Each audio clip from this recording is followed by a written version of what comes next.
Hello, my friends, and welcome back. Thank you very much for being with me again today. I hope you remember that in March 2022, that is last year, obviously, the Ukrainian delegation met the Russian delegation in Istanbul, Turkey. And that was the last time the delegations met of the two countries to discuss a truce, try to find an understanding, and that was somewhere at almost mid-March. If you are also aware, they met about 4 more times before that. I think one time was in Belarus and some other times that I'm not aware of. I just got the number from some Russians, not articles. But they said, well, after the story was going that after, the Russians and the Ukrainians supposedly agreed to some terms in Istanbul.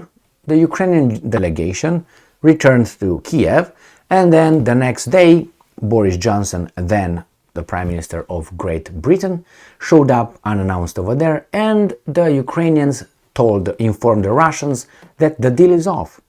There's nothing that they discussed so far is valid anymore, and we're going to fight till the end.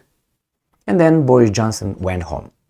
A lot of people speculated, speculated, that would be the word, said, deducted that it was Johnson who either was the messenger, or he just went over there and he grabbed, Zelensky by the collar and told him, you know what, you do what, this or else. Or maybe he said, we're going to support you all the way, so keep going and doing what we do. We promise you to, do what they've been doing, proven right now, which is everything. So now we have Patrushev, which is the head of the Russian intelligence services, and he tells us that actually it was not the Great Britain, but it was the United States of America, Washington, who forbade, this what this guy said, banned Kiev from signing a truce with Russia. Obviously, this comes from Russia Today, comes from the Russian intelligence chief, so these things could be 2 strikes against him. But the fact is, they changed their mind right the next day after Johnson showed up. Now, this guy says it was not UK, it was the Americans.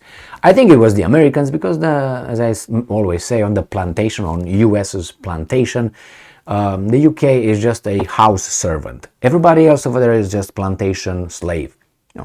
But Great Britain do not have authority power. They don't have any authority. They are followers, but it's like they're like your lieutenant. That you send him to tell everybody, hey, go tell them to work harder. Hey, go tell them to go and wash the dishes. That's Great Britain. And Great Britain tells others what the big boss, said. So let's read this little article here and see what Patrushev has to say. The Russia Today, and this is the headline. Washington banned Kiev from signing truce with Moscow, Russian security chief. Prolonging violence in Ukraine at any cost is in the interest of the US, Nikolai Patrushev has claimed, this guy. Nikolai Patrushev, one of Russia's senior security officials, has accused the US and the UK of standing in the way of peace. Unlike the peoples of Russia and Ukraine, the 2 English-speaking countries are interested in prolonging the violence and do not care about human suffering, he alleged. And I'm quoting, I can identify the nations that are most interested in continued hostilities. They are the US and England.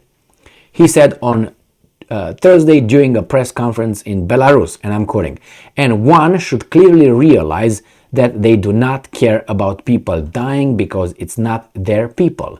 They are not waging the war on their own soil, end quote, Patrushev said.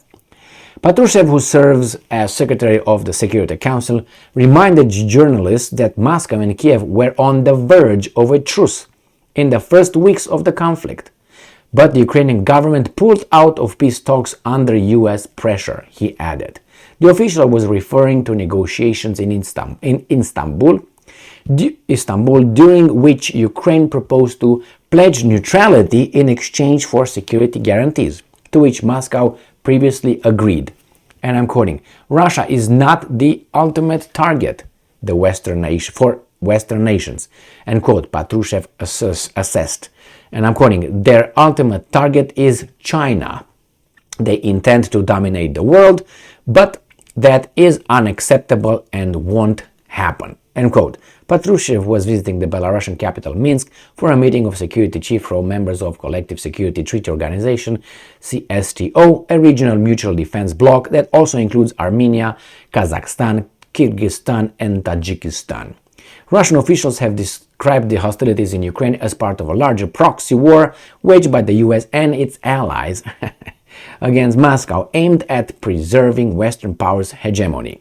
Washington has declared that, and I'm quoting, strategic defeat of Russia as its goal in Ukraine and pledged to provide military assistance to Kiev for as long as it takes to achieve that objective. Well, here you can always say, you said this, or you said this, or you said this. This is what you need to do. Like always in any scandal, quarrel, verbal fight, you go chronologically and you pick the events that would qualify, or at least they make sense for whatever the conversation is about, right? If this is not valid, you discard it. If this is valid, you put it back. You like it or you don't. Otherwise, you're not going to solve the problem. You can't just pick and choose things that you don't like.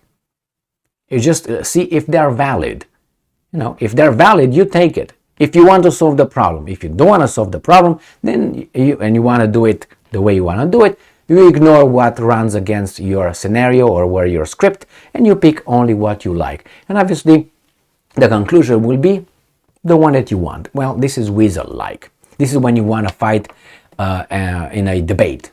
When you are debating someone in front of an audience, you want to win. What? The public. That's the goal. So you can be as an asshole as you want. If you win the audience, somehow you won. The problem is this.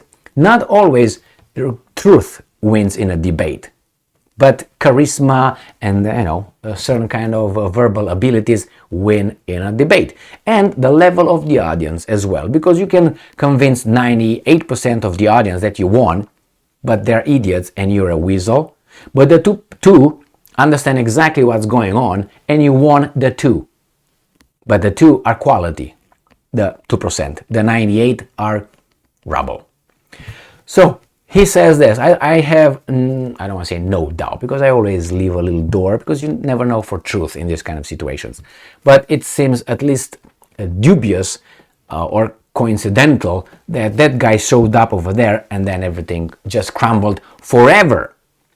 The Ukrainians never spoke about discussing or dealing with Putin or with the Russians. They even put it in law. It's illegal to negotiate a peace treaty or something with the Russians. Really? Well, that's the way it is. Freedom over there. A lot of freedom. But nevertheless, they have European values, which I can see that, because European values are whatever Brussels says.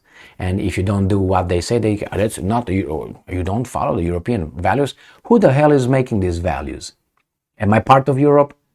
Am I allowed to bring some of my values to the Europe, or you call my values wrong, my tradition misguided? Basically, that's what they say. If you don't agree with what we tell you because of your traditions are this bad, bad, bad. Who are these guys in Brussels who know everything? Who are they? Who are these angels that know what is good for Europe? And who are these deep thinkers? Von der Leyen? Borrell? Please. But nevertheless, they come and tell Poland, they come and tell Hungary that their values are run against the European Union and our Western values. No, those are not Western values. I'm saying that because I'm part of that. Don't kick me out. You have to be inclusive, remember? And if those are Western values, then that means my values are, I don't know, super Western or something.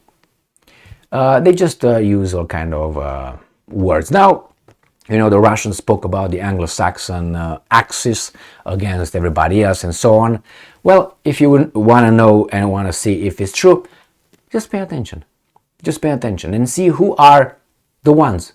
France is not included. Germany is not included. Sometimes Australia is included. But the main guy is United States, and Great Britain still thinks has power. Why? Because it became bankrupt after the First World War, I guess, and then it became or after the Second World War, I think it became bankrupt, if I remember correctly. Not the first one, the second one, and then they lost all the colonies, and blah blah blah, blah, blah, blah, blah, blah, and they were all of a sudden from this they became this, and that hurts. Is that a reality? Don't get upset now. I mean, you want to look over the map? Look over the map and see how big was the English Empire, and look how big it is right now. And I don't think it was growing. I think it was, okay? Thank you very much for being with me again today. Stay strong, stay smart, look for the truth, and be just.